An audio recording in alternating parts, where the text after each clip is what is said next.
Bueno, gracias, gracias Carlos, gracias Jonathan, gracias a las chicas por la parte especial.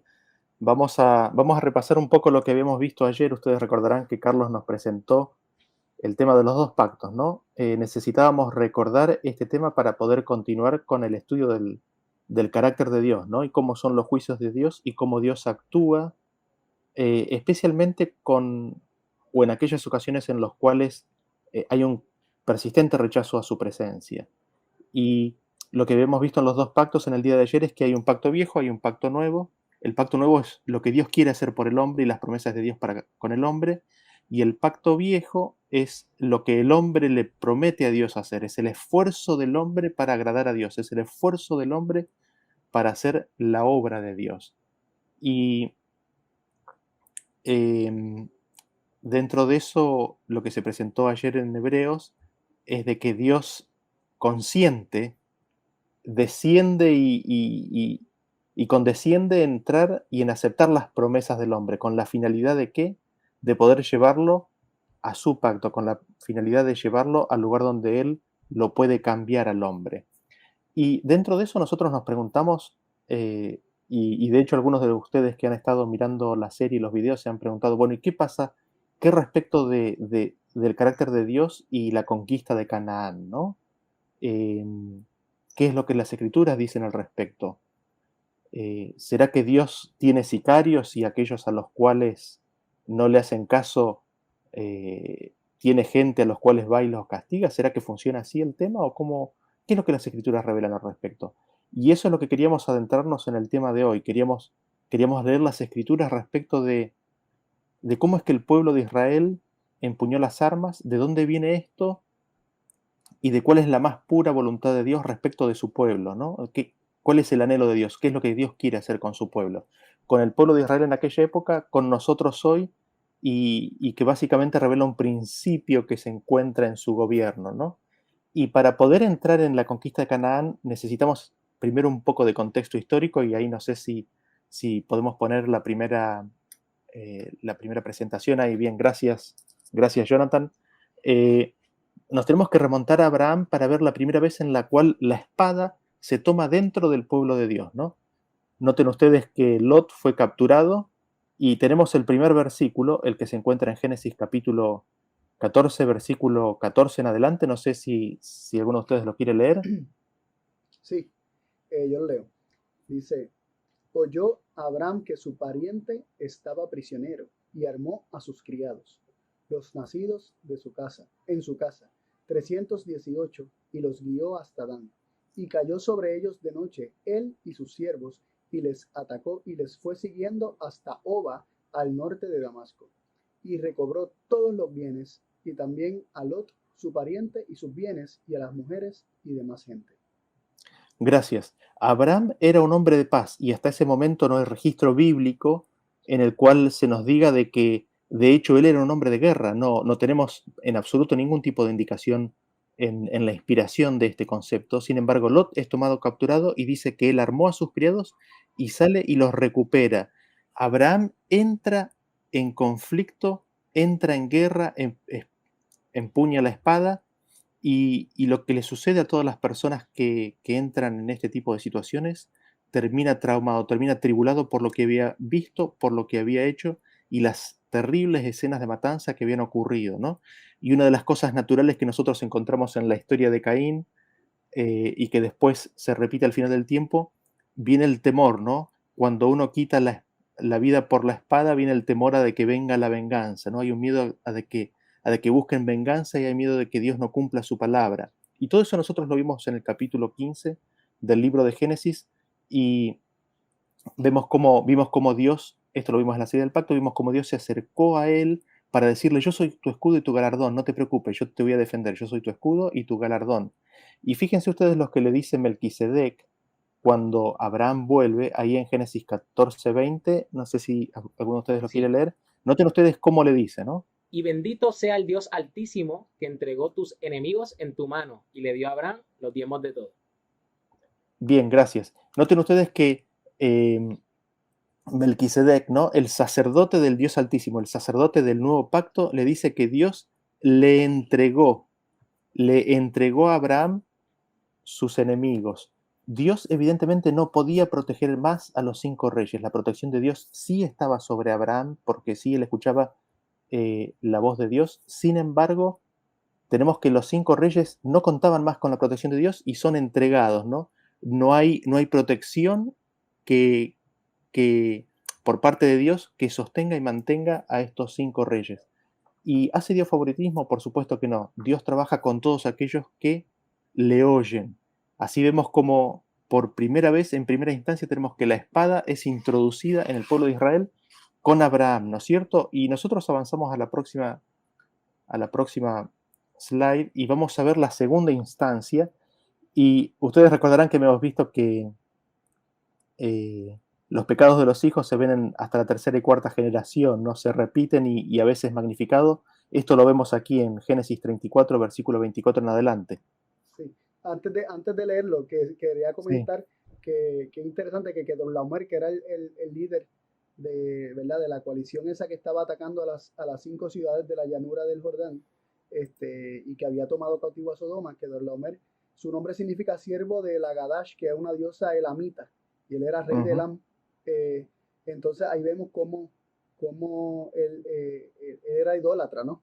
Entonces, al servir a otros dioses, Dios no lo podía proteger de las manos, ni salvar de las manos de Abraham en este caso. Entonces, ¿verdad? Concordando con lo que venías diciendo, explicando tal vez un poquito más de que Dios no fue que prefirió a Abraham, es que este hombre servía a otros dioses y quedó a merced de que sus otros dioses, que son nada, lo protegieran.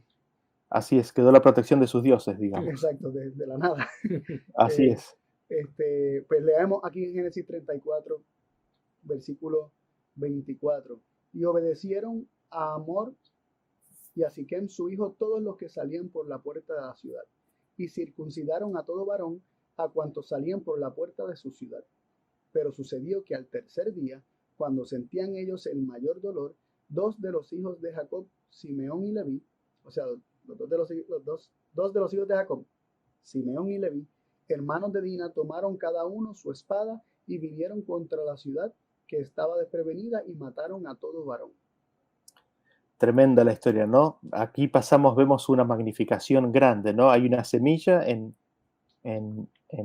Abraham y ahora esto se multiplica, ¿no? Magnificada en la cuarta generación. En la cuarta generación, 2 jóvenes toman la espada, matan a todo varón de una ciudad. Había uno solo que era culpable, pero matan a todos los varones de esa ciudad, ¿no? Y vamos a la siguiente historia, la historia de Moisés, y aquí tenemos el tercer antecedente y el tercer contexto histórico a lo que es el pueblo de Israel saliendo de Egipto, ¿no? Éxodo capítulo 2, a partir del versículo 11 en adelante. Dice, en aquellos días sucedió que crecido ya Moisés salió a sus hermanos y los vio en sus duras tareas, y observó a un egipcio que golpeaba a uno de los hebreos, sus hermanos. Entonces miró a todas partes y viendo que no parecía nadie, mató al egipcio y lo escondió en la arena. Gracias. Ahí me llamó la atención, lo estoy viendo por primera vez en mi vida, dice que miró para todos lados, ¿no? Miró a todas partes a ver si alguien lo estaba mirando y mató al egipcio, ¿no? Y yo me pregunto, ¿no? ¿Cómo habrán visto los descendientes de Abraham, de Leví, de Simeón? ¿Cómo habrán visto la historia de sus padres, ¿no? La historia de sus antepasados? ¿Habrán obtenido valor de ella? ¿Se habrán enorgullecido de esos actos de valor? ¿Se habrán gloriado en esas acciones? Esto era parte, digamos, de lo que venía dentro de la historia de la familia. Y nosotros, lo otro que es interesante destacar es que en Hechos capítulo 7, en la oración de Esteban, ahí dice que Moisés sabía de que por su mano vendría liberación. Y aquí es lo primero que notamos, un primer elemento que notamos, ¿no? Él pensó que él lo tenía que hacer, ¿no? Por supuesto que Dios quería obrar a través de él, pero él pensó que él tenía que hacerlo. Y pensaba también en el método, ¿no? Él tenía el método para liberar al pueblo de Israel y ese método consistía en la violencia, consistía en matar al egipcio. Y en realidad, ¿cuál era la obra que Moisés tenía que hacer, no? En la liberación de Egipto nosotros la vimos claramente ayer, ¿no? Oír la palabra, atesorarla y compartirla. Dios no se proponía librar a su pueblo por la guerra. Eso es lo que piensa el hombre carnal, ¿no? Y así es como Moisés fue enviado al desierto para desaprender las lecciones, las malas lecciones que él tenía consigo por su humanidad y, digamos, por su educación, ¿no es cierto? Ujú. No sé si quieren comentar algo al respecto, si no seguimos con ahora lo que vimos ayer, pero lo vamos a ver bien brevemente, lo que Dios quiere hacer con ellos, ¿no? Sí, que solamente resaltar algo que dijiste, tal vez puntualizar el hecho de que la educación de Moisés era doble, ¿no? Hablaste de una herencia histórica, ¿verdad? Unas historias que posiblemente llegaban a oídos de los hijos de Israel en su estadía en Egipto, de lo que fueron sus antepasados, y la valentía posiblemente de Simeón y Leví específicamente, que Moisés viene de esa tribu, ¿no? Entonces, eh, esa es una educación que él recibe, porque recordemos que estuvo aproximadamente hasta los 12 años en su hogar con los hebreos y después es que es trasladado al hogar de los egipcios para recibir una educación egipcia y que incluía la educación de las armas, la educación de la guerra. Ujú. Entonces se fortalece aquello que se recibe inicialmente, es fortalecido y hasta cierto punto grabado en Moisés. Entonces, pues la tendencia natural es de ver lo que está a tu alrededor y decir, ok, todo esto conspira para que, y apunta a que yo debo librar y operar de esta forma. Ujú. Este, y como bien mencionas, Dios se lo lleva al desierto para que desaprenda todo lo que había aprendido, tanto lo que había aprendido por la vía de su familia, ¿verdad? En cuanto a enorgullecerse posiblemente o a encontrar valor o podríamos decir sí, orgullo en estas obras, pero también aquello que había recibido directamente de los egipcios. Sí, sí, sí, sí, totalmente. Vamos a la siguiente slide y ahí vamos a ver lo que Dios quiere hacer, ¿no? No lo vamos a leer, así no nos demoramos mucho, pero fíjense que dice, he descendido, le dice Dios a Moisés, en el 18 ve y reúne a los ancianos de Israel y diles, ¿no? En verdad os he visitado. Ustedes recordarán que en las presentaciones anteriores habíamos visto lo que es la visitación de Dios, ¿no? Está la visitación de Dios a las personas y está la visitación de Dios de la maldad o a la maldad, ¿no? Y aquí viene Dios a visitar a Israel y viene cargado de bendiciones, con la intención de liberarlos y de bendecirlos, de introducir una reforma. Y noten ustedes que Él dice, yo os sacaré a la tierra, ¿no? Es una acción de Dios, ¿no es cierto? Y vemos el pacto de Dios ahora a continuación en la siguiente, en el capítulo 6, versículo 6 en adelante, y aquí hay varios yo, aunque están implícitos. No sé si alguno de ustedes lo quiere leer. Sí. Por tanto dirás a los hijos de Israel, yo soy Jehová, y yo os sacaré de debajo de las tareas pesadas de Egipto, y os libraré de su servidumbre, y os redimiré con brazo extendido y con juicios grandes, y os tomaré por mi pueblo y seré vuestro Dios, y vosotros sabréis que yo soy Jehová vuestro Dios, que os sacó de debajo de las tareas pesadas de Egipto, y os meteré en la tierra por la cual alcé mi mano jurando que la daría a Abraham, a Isaac y a Jacob, y yo os la daré por heredad, yo Jehová.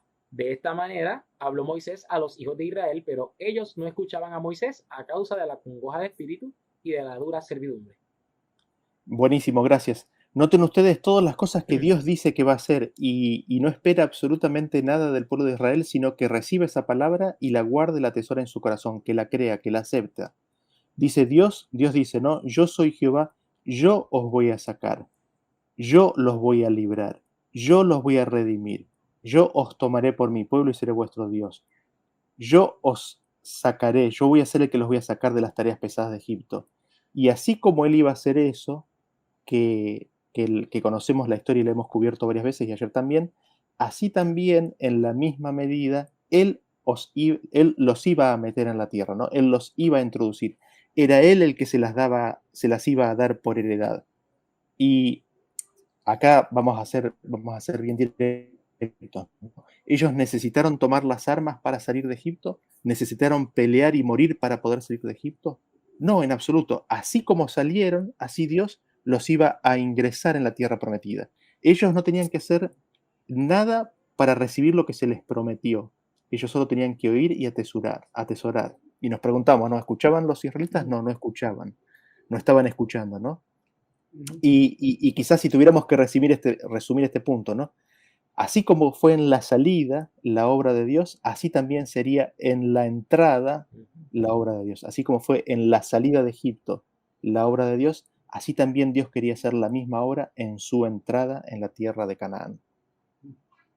Me llama la atención, me pareció evidente lo que estás diciendo y no lo había visto tan claro como ahora lo estoy viendo y me viene a la mente esa palabra, os meteré y os la daré por heredad. O sea, esa era la obra de Dios también, así como la obra de librarlos de los egipcios era obra de Dios, también el introducirlos sería obra de Dios.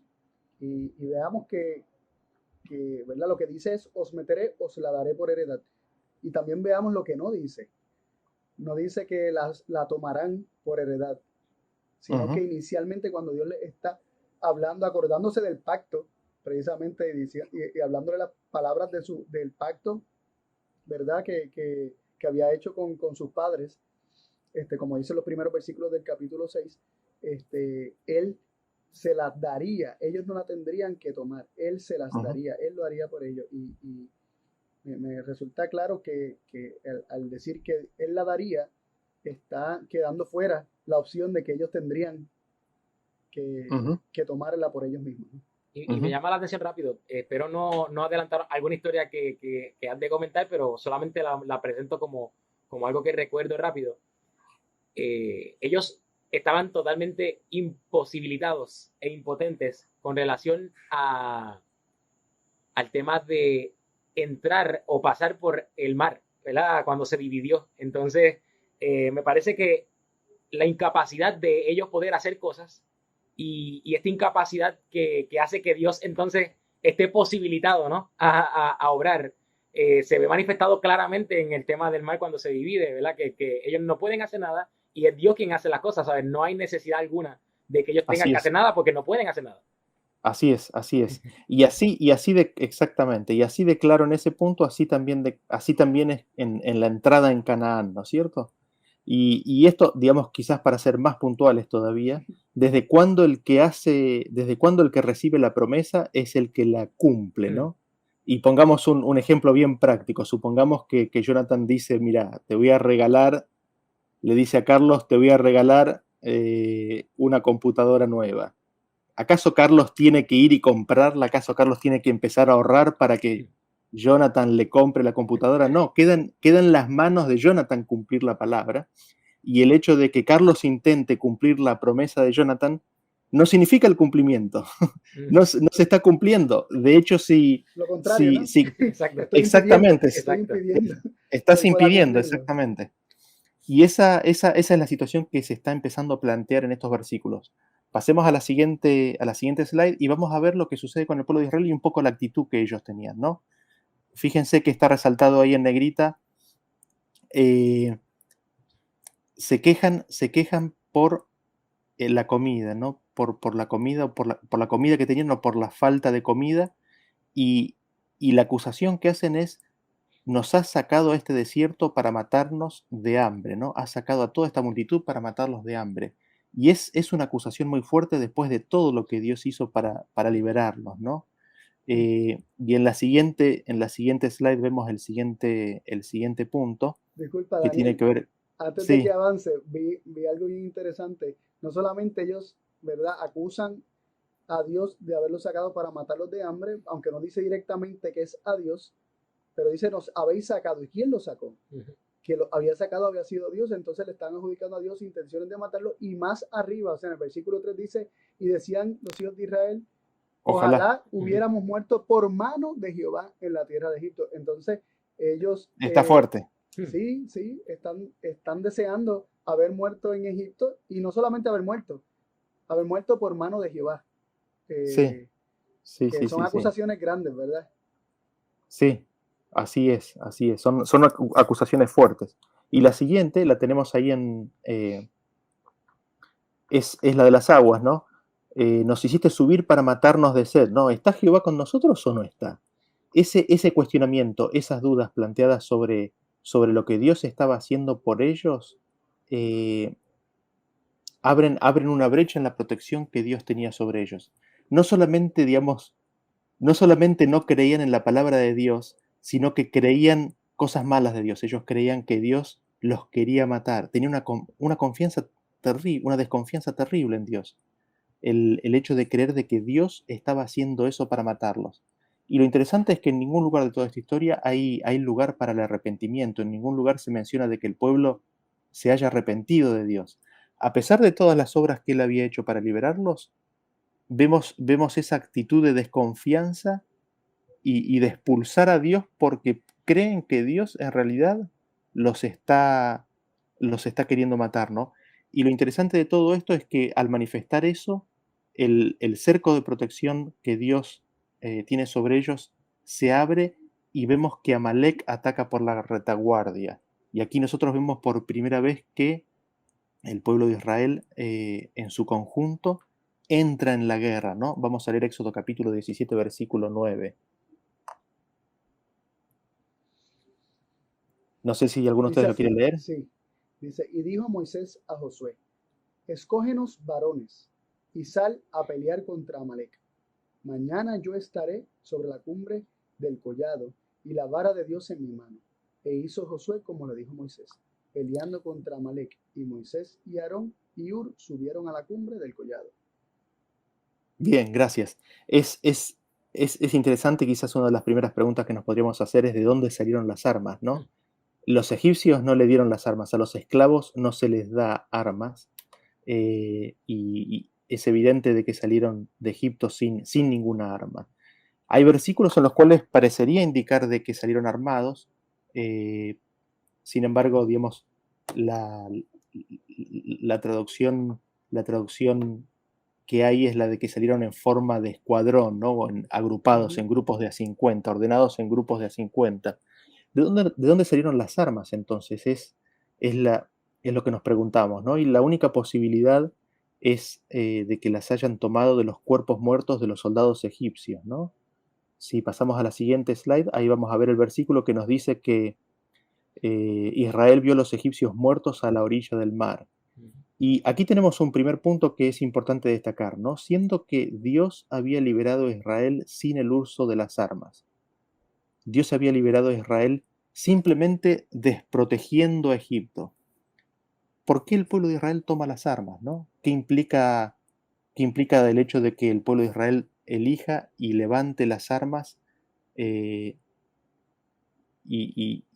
las empiece a llevar, ¿no? Es un poco lo que hemos visto en los versículos anteriores, ¿no? Una tremenda desconfianza de Dios y de la capacidad de Dios de protegerlos. Es una tremenda Daniel, desconfianza, ¿sí? y la tremenda desconfianza, siendo justo después del evento, como mencionaba, del mar, ¿sabes? ¿Sabes? Así es. Es increíble y honestamente me confronta porque independientemente a veces uno mira y dice, wow, estas personas de Israel, que ignorantes, viendo la mano de Dios tan directa, y yo creo que muchas veces pensamos en eso y pensamos que nosotros somos distintos a ellos. Pienso también en cuántas veces Dios se ha manifestado en nuestra vida y cómo nos ha defendido y cómo ha peleado por nosotros en situaciones que no hay salida y que nosotros sabemos que fue la mano de Dios quien nos libra de esas cosas, y aún desconfiamos en situaciones similares a la misma. Entonces, al día siguiente estamos desconfiando y queriendo nosotros hacer y resolver todas las cosas, ¿sabes? Que no somos distintos a ellos. Me parece que, aunque criticamos a Israel porque entendemos que ellos tuvieron una condición privilegiada y parecería ignorancia de ellos el cometer este tipo de cosas, nosotros en su misma posición, en nuestras pequeñas decisiones, hacemos lo mismo y demuestra que actuaríamos igual o aún peor que Israel. Sí, totalmente. Y vos sabés que cuando hay desconfianza, lo natural es tratar de protegerte vos mismo. Es un hecho instintivo, es natural. Y hemos visto la desconfianza en los versículos anteriores. La desconfianza se manifiesta en tomar las armas. Es natural, digamos, que el hombre se quiera proteger a sí mismo. Y ahí vemos un poco, ¿no es cierto?, el pacto viejo y el pacto nuevo, ¿no? La obra de Dios es la de protegerlos a ellos, y lo hizo maravillosamente en la salida de Egipto, y lo hizo maravillosamente en el cruce del Mar Rojo. Sin embargo, estaban en la mentalidad del pacto viejo de que era obra de ellos el hacer eso, ¿no? Y esto por causa de la desconfianza en Dios, ¿no? Ujú. Sí, Carlos. Sí, no, me venía a la mente los orígenes del pecado en la tierra, o sea, cómo ocurrió la caída, ¿verdad? Adán y Eva.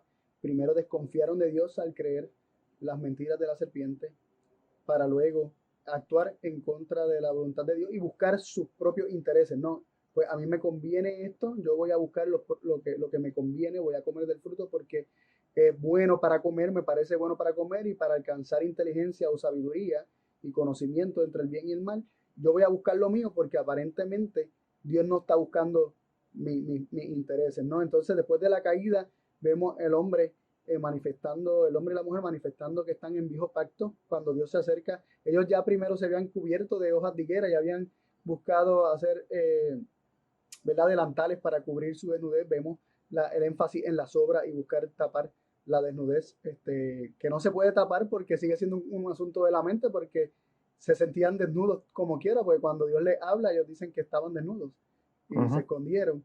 Entonces vemos cómo está esta actitud del ser humano de creer las mentiras de la serpiente acerca de Dios. Eso lo lleva a desconfiar de Dios y por lo tanto a buscar lo que ellos entienden que es para su bien y para sus propios intereses. Y el pueblo de Israel lo que hizo fue manifestar esto. Ellos desconfían de Dios y por lo tanto a la primera oportunidad que tienen de buscar ellos mismos sus propios intereses, pues toman las armas. Sí, Eh, sí, sí. Discúlpame, Daniel, no, ¿verdad? Es que dijiste una palabra ahorita y fue con relación a ellos estar en viejo pacto dentro de la misma situación del Mar Rojo. Y como mencioné ahorita, ellos imposibilitados de pasar y con todo y eso en viejo pacto asumen o presumen que eso fue obra de ellos, el poder cruzar, que evidentemente no lo era. Me llama la atención como ellos, probablemente animados de la victoria que ellos tuvieron por medio de su esfuerzo, que me parece que nada fue de ellos, tomar las armas muy animados y como muchas veces nosotros nos encontramos en posiciones que no tenemos forma de salir, le pedimos a Dios no solamente la ayuda y cuando Dios nos brinda la ayuda, nosotros nos damos gloria a nosotros mismos Tomamos de la crédito. victoria que Dios hizo, ¿sabes? Tomamos crédito, asumimos Sí, crédito de la victoria que Dios nos dio. Y sí, es sí, sí, increíble, sí. ¿no? La naturaleza humana pecaminosa evidenciada en esta historia. Sí, sí, totalmente, totalmente. Y dentro de eso, también, o sea, también es interesante cómo se puede pasar de una gran victoria a una gran derrota, Hmm. ¿no? Ujú. Que es la historia de Elías, porque digamos, porque digamos, en el cruce en Hebreos dice que por la fe cruzaron, ¿no? El primer acto fue de fe, pero cuando llegaron al otro lado, ahí ya tomaron ya. Es como que de un paso al otro se pasa muy rápido si el hombre no está con la palabra guardada constantemente, ¿no? Ujú. Y, y veamos, veamos, pasemos a la siguiente slide. Eh, vean ustedes lo que Dios les dice justo antes de darle su pacto, ¿no? No sé si alguno de ustedes lo quiere leer. Sí, Sí, dice, vosotros visteis lo que hice a los egipcios, y cómo os tomé sobre alas de águilas, y os he traído a mí. Ahora pues, si diereis oído a mi voz y guardareis mi pacto, vosotros seréis mi especial tesoro sobre todos los pueblos, porque mía es toda la tierra. Y vosotros me seréis un reino de sacerdotes y gente santa. Estas son las palabras que dirás a los hijos de Israel. Entonces vino Moisés y llamó a los ancianos del pueblo y expuso en presencia de ellos todas estas palabras que Jehová le había mandado. Y todo el pueblo respondió a una y dijeron, todo lo que Jehová ha dicho, haremos. Y Moisés refirió a Jehová las palabras del pueblo. Gracias.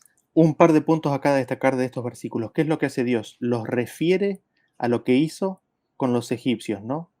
Ese es el punto de referencia que ellos tienen que tener en mente. Recuerden lo que hice con los egipcios. Ahora, por favor, escúchenme, escúchenme, escúchenme lo que vamos a hacer, ¿no? Y en un ratito vamos a ver los versículos en los cuales nos dice cómo ellos iban a entrar en la tierra de Canaán.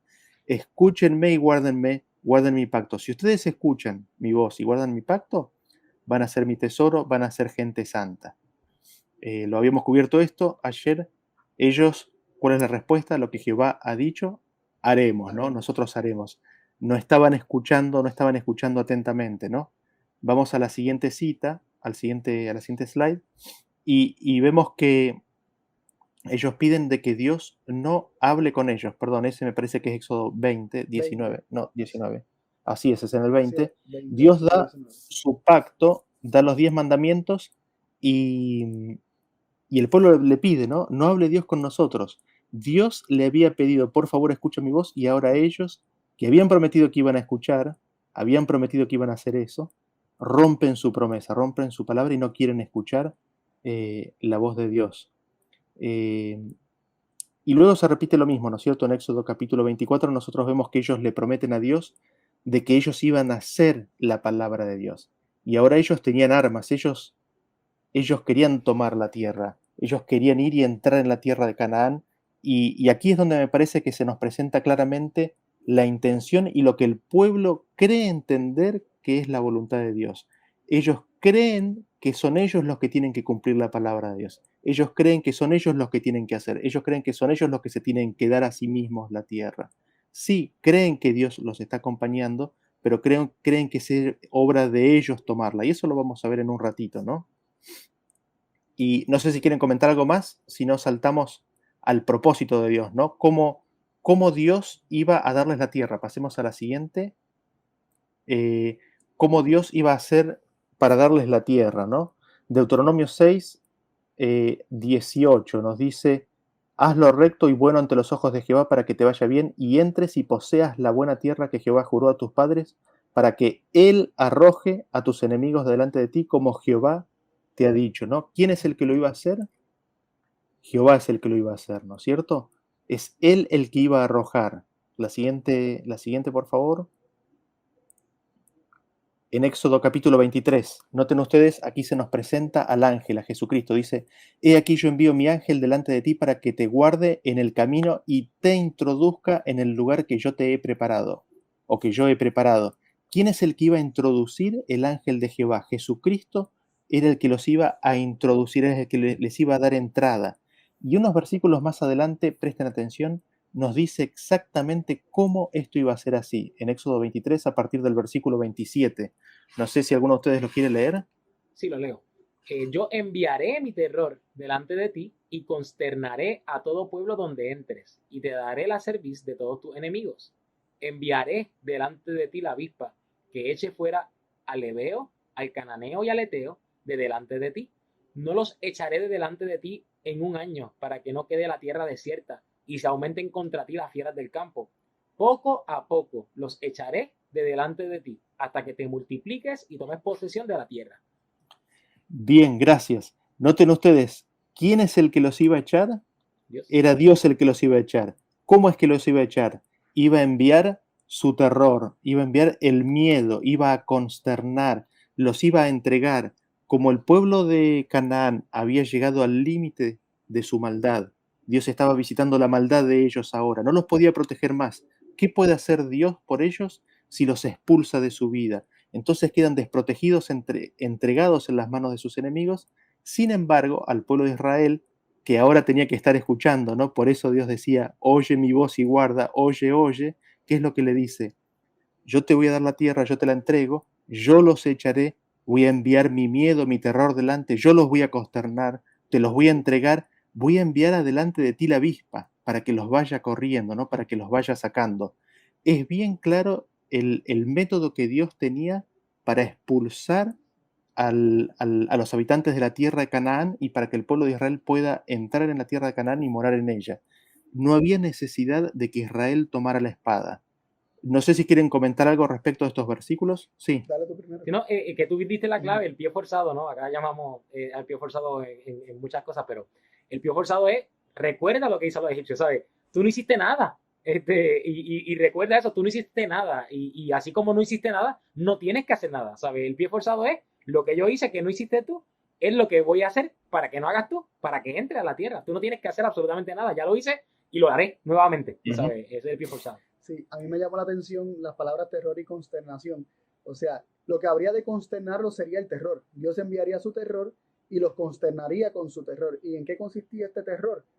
Nosotros cuando estudiamos la Biblia, ¿verdad? Y leemos la historia de estos pueblos que habían escuchado lo que Dios había hecho con los egipcios y lo que cómo Dios había libertado al pueblo de Israel, se convertía en un terror, en pavor. Pasó así con el pueblo de Jericó, ¿no? Rahab creyó en el Dios verdadero porque escuchó lo que había ocurrido ¿verdad? Con el pueblo egipcio y con otros, ¿verdad? Con otros enemigos que se habían topado en el proceso. Sin embargo, vemos que el pueblo eh, pareciera no estar entendiendo esto que Dios le está hablando claramente. Lo que he hecho con ustedes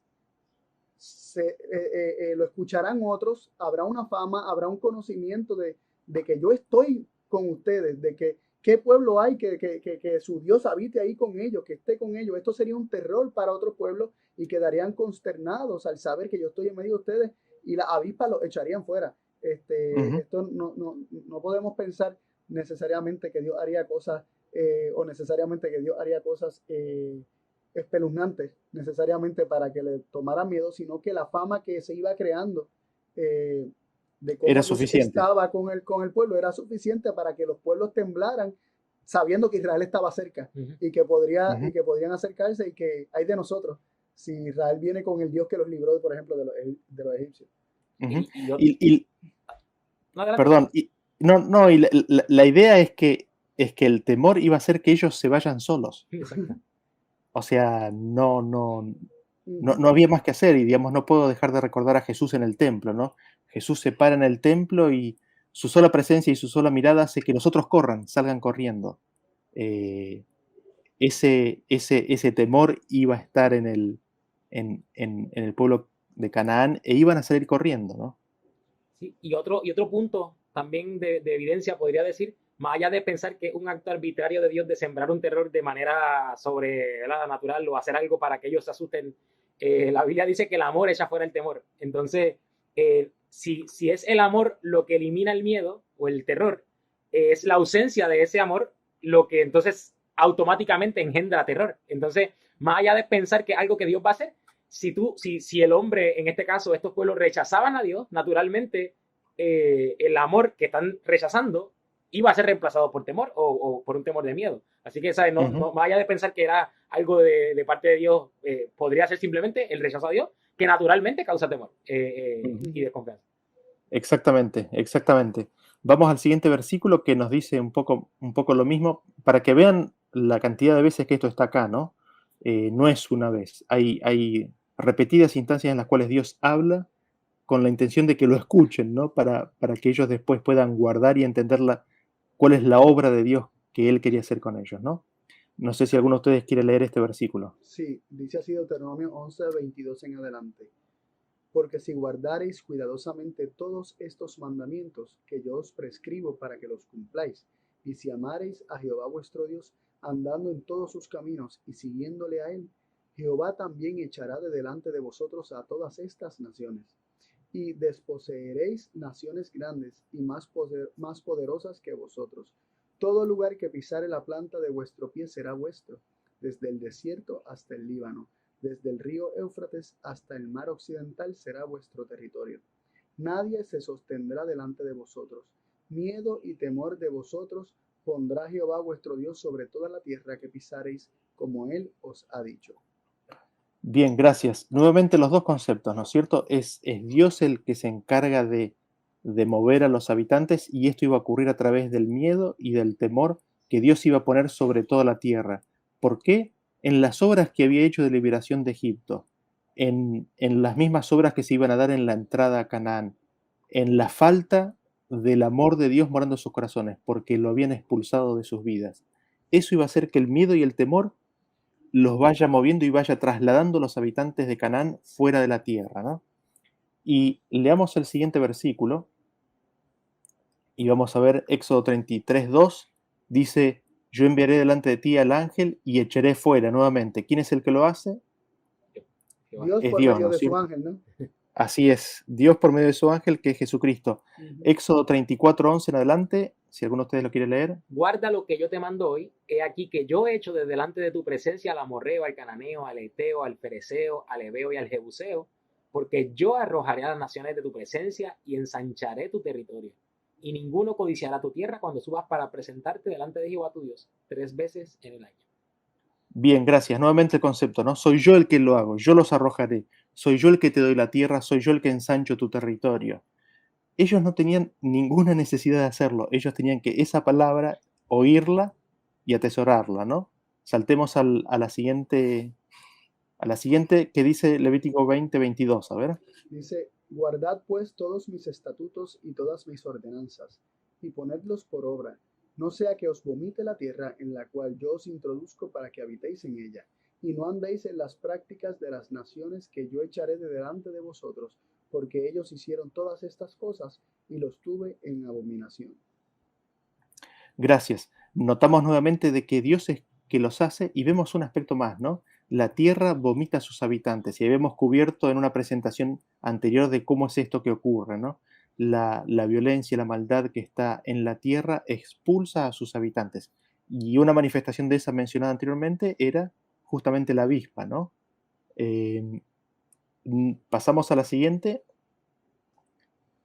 y vean esto que es muy interesante y acá nos empieza a dar un detalle un poco más fino, ¿no? De cómo es este proceso y de cómo ocurre. No sé si alguno de ustedes lo quiere leer, Deuteronomio 7, a partir del versículo 1 en adelante. Cuando Jehová tu Dios te haya introducido en la tierra en la cual entrarás para tomarla, y haya echado de delante de ti a muchas naciones, al Eteo, al Jerjeseo, al Amorreo, al Cananeo, al Fereceo, al Heveo y al Jebuseo, 7 naciones mayores y más poderosas que tú, y Jehová tu Dios las haya entregado delante de ti y las hayas derrotado, las destruirás del todo. No harás con ellas alianza, ni tendrás de ellas misericordia. Y no emparentarás con ellas, no darás tu hija a su hijo, ni tomarás a su hija para tu hijo, porque desviará a tu hijo de en pos de mí, y servirán a dioses ajenos. Y el furor de Jehová se encenderá sobre vosotros, y te destruirá pronto. Mas así habéis de hacer con ellos en el fuego. Gracias, Jonathan. Y fíjense ustedes cuidadosamente lo que este texto nos está diciendo. Dios los iba a introducir en la tierra. Dios habría echado a muchas naciones delante de ellos y al mismo tiempo nos dice que Él las entregaría. Se las entregaría delante de ti, ¿no? Delante de la nación de Israel. ¿Para que hagan qué? Noten cuidadosamente, para que las destruya del todo.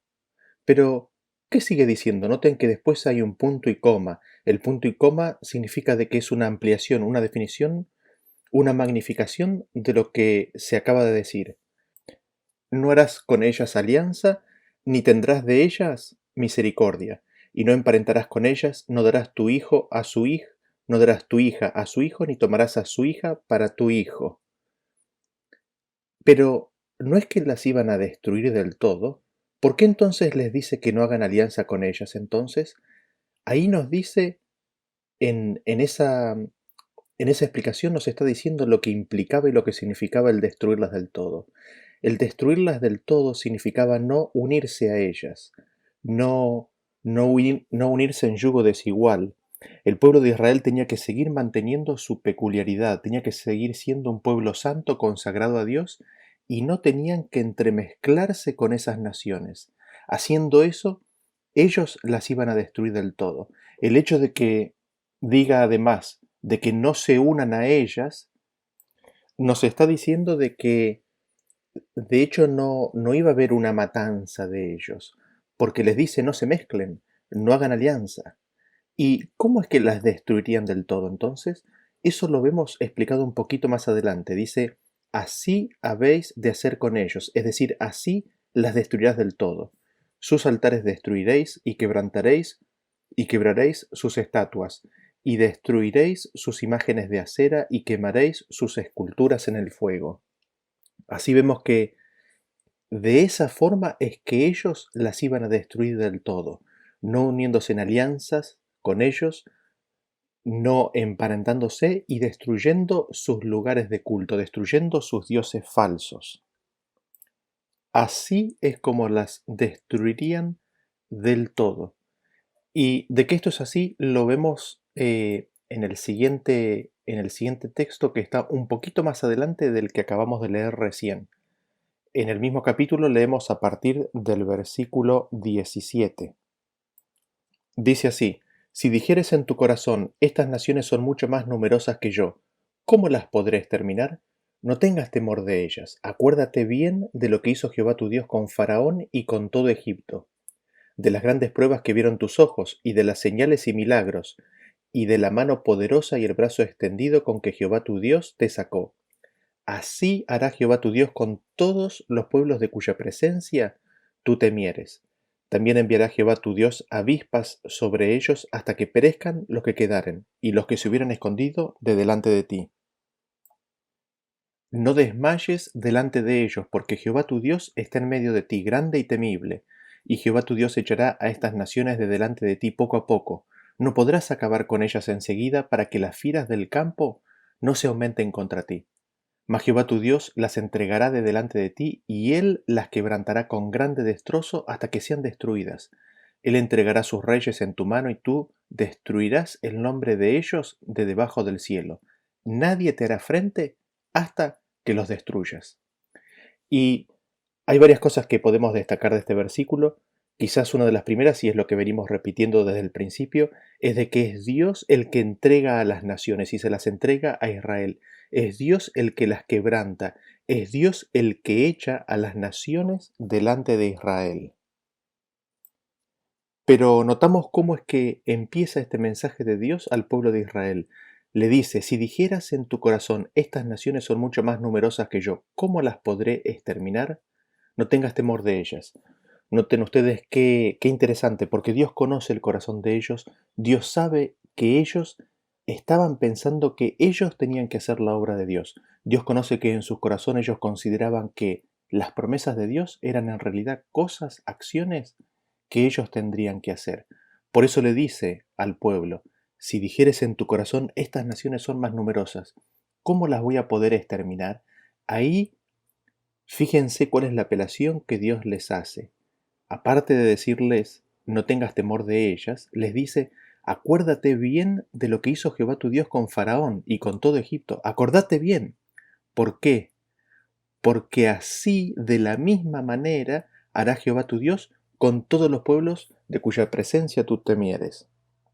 Es decir, así como la salida del pueblo de Israel de Egipto fue por la mano de Dios, y esa mano de Dios consistió básicamente en que Él fue retirando su protección sobre el pueblo de Egipto. Él fue retirando su protección paulatinamente hasta que finalmente salieron sin ellos que tener que en ningún momento recurrir a la violencia ni tomar la espada. Así, de la misma manera, con grandes señales y prodigios y milagros, con mano poderosa y brazo extendido, así iba a ser Jehová con todos los pueblos a los cuales ellos temieran.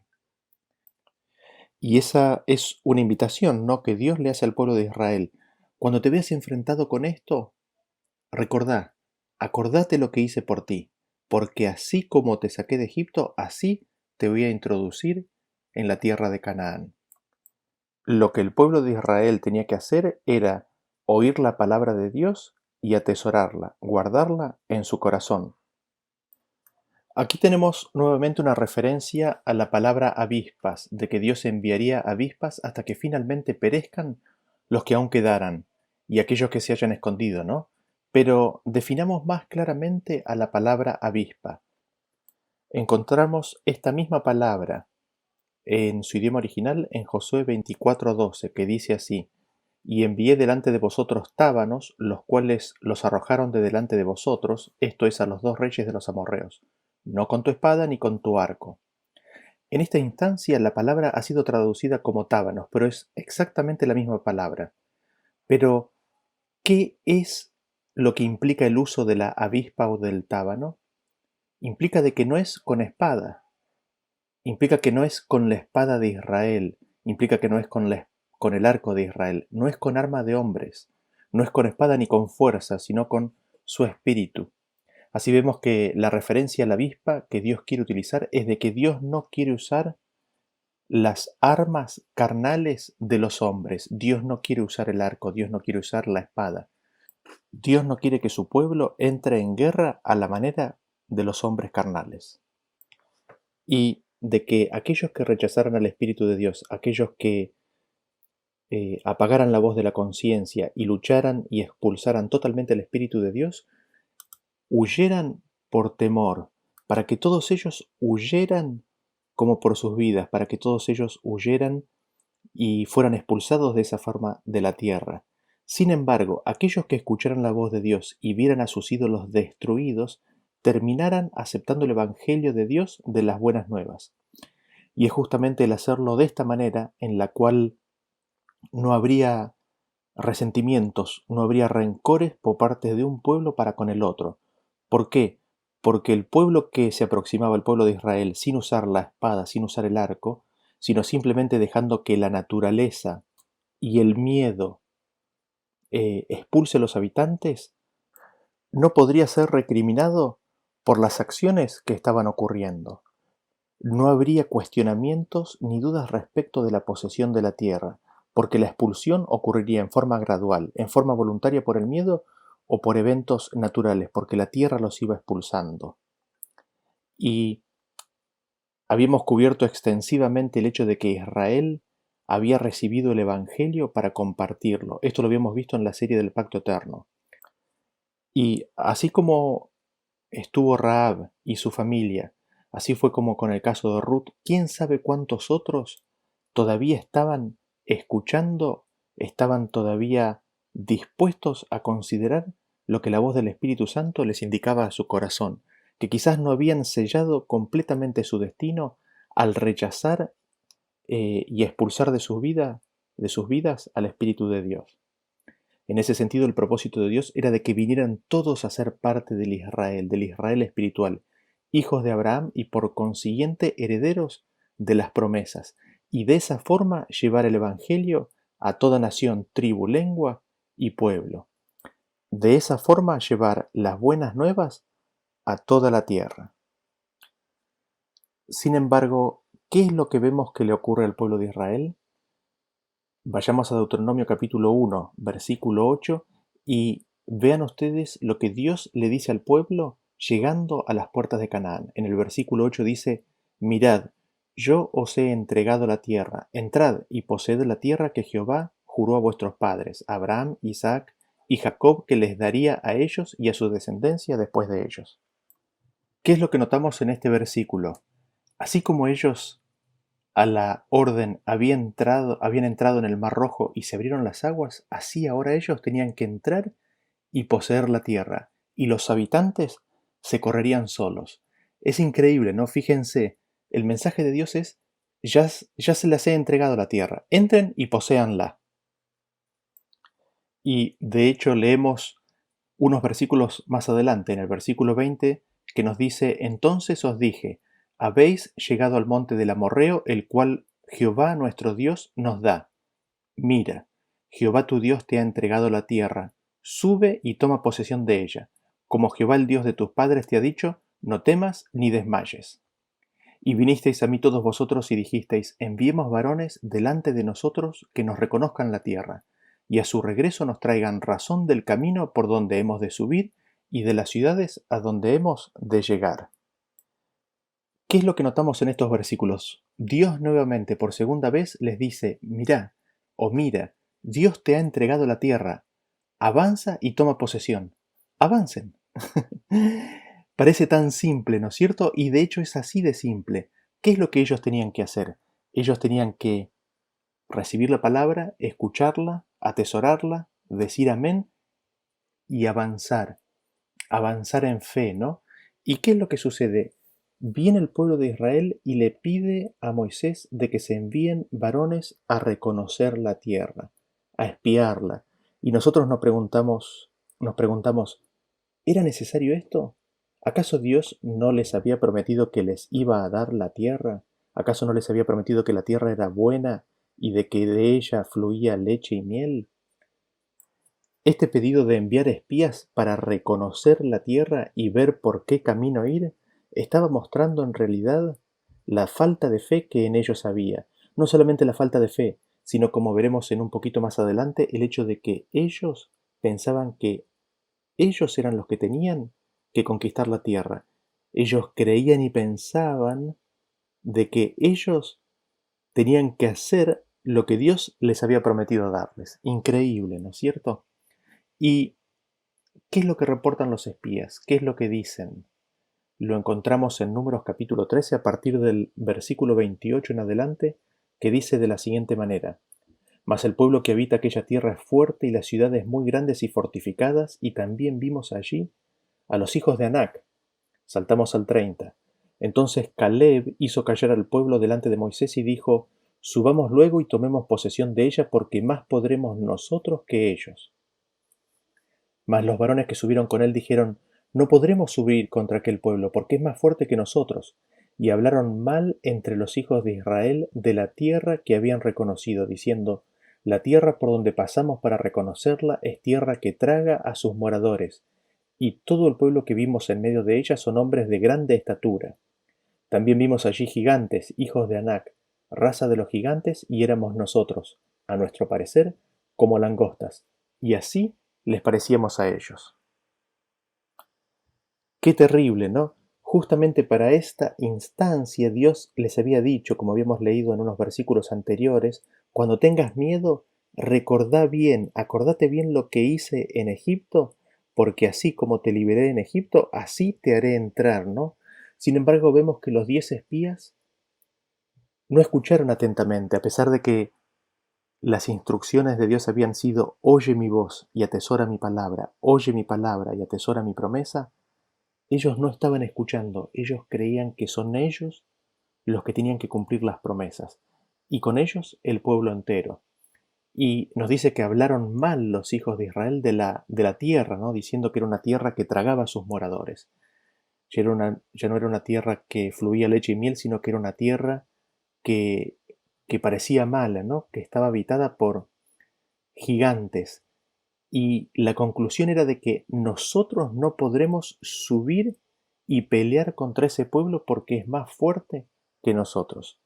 Sin embargo, noten lo que dice Caleb en el versículo 9 de Números 14. Dice: No seas rebeldes contra Jehová ni temáis al pueblo de esta tierra, porque nosotros los comeremos como pan. Su amparo se ha apartado de ellos, y con nosotros está Jehová. No los temáis. ¿Qué es lo que manifiesta Caleb en esta apelación que les hace? De que Dios estaba con ellos, no solamente que Dios estaba con ellos, indicando de que era el amparo de ellos y la protección de ellos, sino les estaba diciendo de que el amparo, la protección de los pueblos cananeos se había apartado de ellos. ¿Y qué es lo que sucede? El pueblo de Dios, en ese momento el pueblo de Israel llora y se resiste a entrar, no quiere entrar porque lo ve como imposible, ellos en sus propias fuerzas no lo podían hacer. Pero Dios les viene diciendo que lo quiere hacer Él quiere darles la tierra. Sin embargo, ellos, no atesorando la palabra, sino que endureciendo su corazón, creen que es por su obra que se ganarán la Canaán. Y lloran porque ven que no pueden. Y hablan de volverse, ¿no es cierto? Y finalmente Dios les concede el deseo y dice: bien, no entraremos en Canaán. Esperaremos a una generación que crea en las palabras y allí volveremos. Volvamos al desierto. Y lo que sucede es que el pueblo llora amargamente esa noche, decide avanzar y trata de tomar el primer monte que tiene por delante, por medio de las armas. Fíjense ustedes cómo lo describe Deuteronomio capítulo 1, a partir del versículo 41, dice, Moisés relata, ¿no? Entonces respondisteis y me dijisteis: hemos pecado contra Jehová, nosotros subiremos y pelearemos conforme a todo lo que Jehová nuestro Dios nos ha mandado. Y os armasteis cada uno con sus armas de guerra, y os preparasteis para subir al monte. Noten cuidadosamente lo que dice. El pueblo de Israel dice: subiremos y pelearemos. ¿Ven cómo se olvidaron la obra de Dios en Egipto y las promesas de Dios? ¿Notan cómo ellos siguen aún en el pacto viejo de que son ellos los que tienen que hacer la palabra y la promesa de Dios? Ellos desconocen totalmente la obra de Dios. Ellos quieren hacer además la obra de Dios por métodos carnales. Y lo peor de todo es de que ellos entienden que eso es lo que Jehová, Dios, les ha mandado. Noten que dice: pelearemos conforme a todo lo que Jehová, nuestro Dios, nos ha mandado. ¿Pueden ver la concepción errónea de Dios que tienen? ¿Pueden ver la concepción equivocada que tienen de la obra de Dios?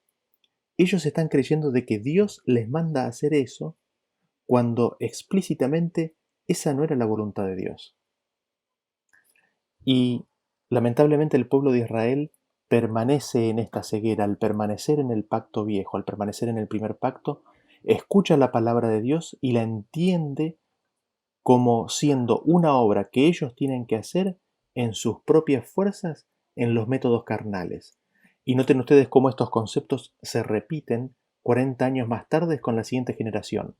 En Números capítulo 21, a partir del versículo 2, nos dice: Entonces Israel hizo voto a Jehová y dijo: Si en efecto entregares este pueblo en mi mano, yo destruiré sus ciudades. Y Jehová escuchó la voz de Israel y entregó al cananeo y los destruyó a ellos y a sus ciudades y llamó el nombre de aquel lugar Horma. Noten ustedes de que es el pueblo el que promete destruir las ciudades y sus habitantes. Ellos siguen en el pacto viejo, haciéndole promesas a Dios, y Dios los entrega en sus manos porque no los puede proteger más. Ellos los habían expulsado de su vida, con lo cual los entregan en las manos de Israel. Sin embargo, el pueblo de Israel los destruye, no destruyendo sus ídolos, no uniéndose familiarmente con ellos, sino que los destruye con la espada. Y así vemos que el pueblo de Israel queda finalmente completamente entregado a sus creencias, al entendimiento de que Dios iba a obrar por medio de ellos a través de la espada y del arco. ¿Por qué?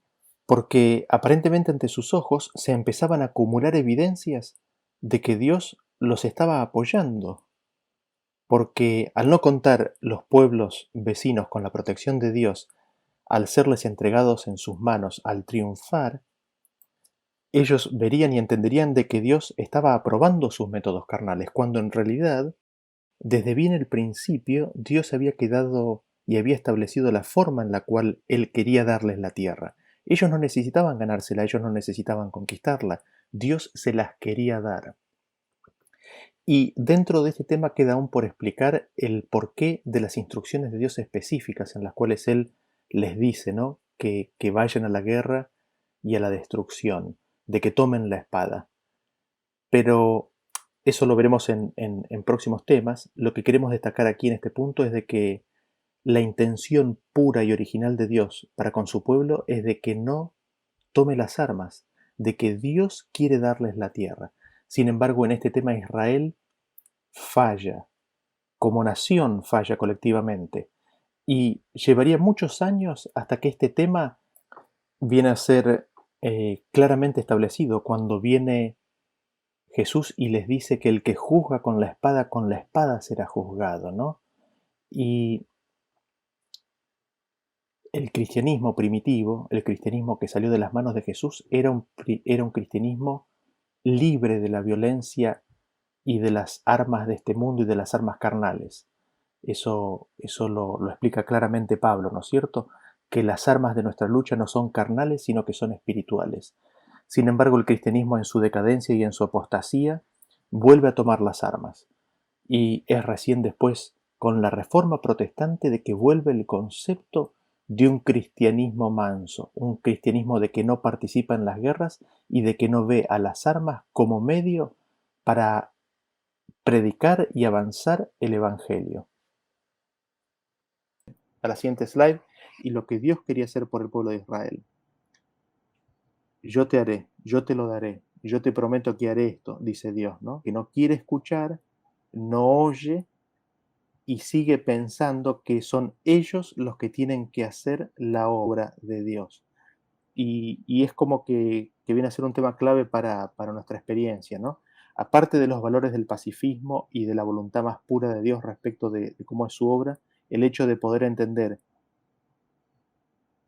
entiendo desde mi lado, Dios nos pide, oye y atesora, y yo haré el resto, ¿no?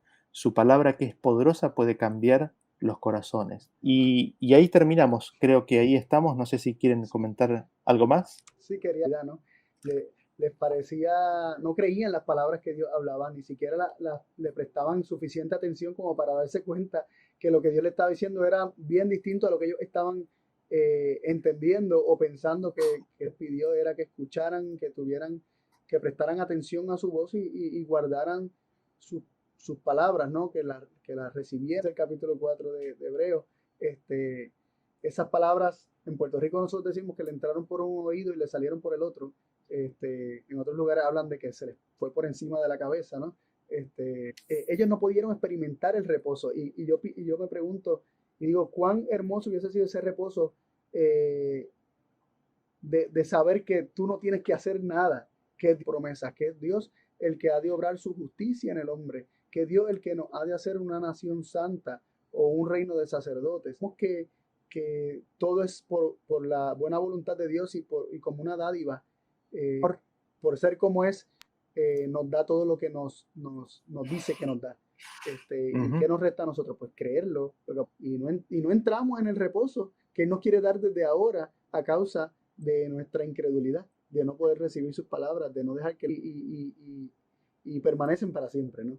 Sí, sí, sí, sí. Y creo que, digamos, parte del propósito de esta serie es justamente para que podamos recibir su palabra y para que sepamos de que podemos confiar en Él, de que Él es la fuente de todo lo bueno en el pueblo de Israel, lo que causó lo que hemos visto, ¿no? Jonathan, ¿querías decir algo? Sí, yo sé que estamos hablando de temas eternos y nuestra vida eterna, sin embargo, me parece que en las cosas cotidianas, terrenales, muchas veces somos expuestos a pruebas que demuestran que si en lo poco podemos ser fieles, ¿no? Seríamos fieles. Me confronta, ¿no? Y de manera aplicable el tema a nosotros hoy, con relación a Paola y yo, cuando recién nos casamos, pues nosotros lo que pagamos de agua eran $25 mensuales aproximadamente. Y nosotros nos sentamos y decíamos, ¿cómo vamos a pagar esto? Y yo sé que estas son cosas cotidianas que nos presentar a Dios en todo lo que hacemos, en nuestro negocio, en nuestra vida cotidiana y en todo momento representar a Dios. Y recuerdo que al principio estábamos trabajando humanamente el caso, ¿no? Y llamando a estas agencias y peleando con estas agencias, ¿verdad? Buscando llegar a algún punto, ¿verdad? Puerto Rico no es fácil manejarse con agencias gubernamentales y siendo tu Es igual en todos lados. Ok, exacto. Entonces, bueno, pero para hacerte el cuento largo corto, recuerdo que eran pelea tras pelea, enviando cartas y ellos allá, pues, y bueno, un desastre. Hasta que un día yo recuerdo que Pablo y yo mientras nosotros peleemos, Él no puede. yo dije, vamos a pagar $3,000. Así le dije, vamos a pagar 3,000, que dejar de pelear. Y recuerdo que saliendo de allí, no habían pasado ni 2 días. Y cuando yo estoy saliendo de mi casa, están cortándome el agua. Pero no pudieron cortarla porque el contador estaba dañado. Así que no pudieron cortarla, pero estaban planeando. Nosotros teníamos documentada de todo lo que ellos nos pidieron que tenían que. O sea, nada de evidencia, ni siquiera la factura que decía que debíamos $3,000. Nada, yo no llevé absolutamente nada que he tenido en mi vida. Y dije, Dios, pelea tú. Esa fue mi oración. Dios, pelea tú. Me bajé, me atienden. Recuerdo que habían unos hombres trabajando en las luces que estaban cerca de donde yo estaba sentado, de la chica que me atiende, y me dice, ¿qué está pasando? Yo le explico y me dice que quiero, sí. O sea, ya hemos hecho diferentes cosas, pero no sé qué hacer, ¿sabes? Vine para ver qué podemos resolver. Vengo ahora.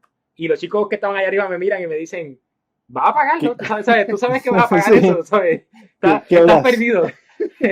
Y recuerdo que la chica va y nada, pasa la caja, que eso es lo que vas a pagar, $146, que es el consumo de tus 4 meses. Tremendo. Y yo dije, pero ¿por qué? Tú sabes. Pero nada, pagué. ¿Qué pasó acá? No preguntes mucho. Pagué. Sí, no preguntes mucho. Y cansándonos y descargándonos y mal representando a Dios en el proceso. Y en el momento en cuando somos confrontados con nuestra realidad de $3,000, nuestra confianza tiene que estar puesta en Dios en todo momento. Fue cuando dejamos pelear a Dios y Dios peleó y tan sencillo como simplemente un papelito para pagar $146. Sí. ¿Sabes? Queriéndolo, ¿verdad? Yo sé que esto es un ejemplo cotidiano, no directamente hablando de la ley, nuestra dignidad y nuestra vida eterna. Totalmente, totalmente. Gracias por el comentario ese y no puedo dejar de recordar, ¿no? que Dios nos llama y nos invita a que busquemos primeramente el reino de Dios. Y estamos como el pueblo de Israel, ¿no? Enfrente de la Canaán. Eso es como que nos diga, toma, la tierra es tuya. ¿No? Significa que nos dé un corazón nuevo y que nos ayude a olvidarnos de nosotros mismos y a poner sus ojos en Él para recordar, ¿no? Constantemente que es su obra, ¿no? Así que no sé. De misericordia, te damos las gracias, Señor, por el estudio que pudimos tener en esta noche. Te damos las gracias por la oportunidad de compartir en esta semana, Señor, y de aprender más de toda palabra que sale de tu boca.